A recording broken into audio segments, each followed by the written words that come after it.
Hi friends. Hi guys. Hello guys. இன்னைக்கு மும்பையும் பஞ்சாபும் பலப்பரீட்சை நடத்த போறாங்க.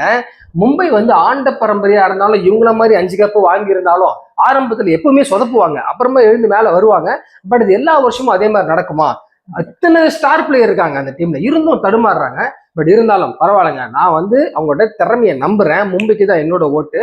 ஸோ மும்பை தான் ஜெயிக்கும் நான் ப்ரெடிக்ட் பண்றேன். ஃபௌசியா, நீங்க என்ன ஃபீல் பண்றீங்க? பஞ்சாப் தான் கன்ஃபார்ம் ஜெயிப்பாங்க. மும்பை வந்து பார்க்க பிளேயர்ஸ் எல்லாம் ஆசமா இருக்கே தவிர ஆனா யாருமே ஃபார்ம்ல இல்ல. அவங்களுக்குள்ளேயே வந்து ஒரு குட் அண்டர்ஸ்டாண்டிங் இருக்க மாதிரி தெரியல. ஹர்திக் பாண்டியா ஒன்று சொல்றாரு, ரோஹித் சர்மா ஒன்று சொல்றாரு, சூரியகுமார் ஒன்று சொல்றாரு, பவுட் ஒன்று சொல்றாரு, பும்ரா ஒன்று சொல்றாருன்னு எக்கச்சக்கமா சொல்லி எதுவுமே நடக்காம போகுது. ஸோ அதனால அவங்ககிட்ட டேலண்ட் பிளேயர்ஸ் இருக்காங்க, பட் அவங்களுக்கு எதுவுமே இன்னும் நல்லா அமையல.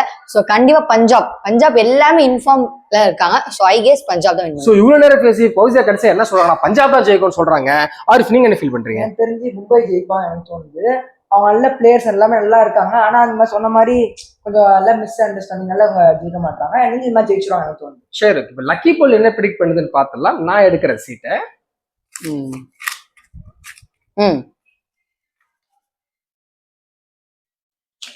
மும்பைங்க சொன்னல. ஸோ மும்பை தான் ஜெயிக்கும்னு லக்கி போல் ப்ரெடிக்ட் பண்ணியிருக்கு.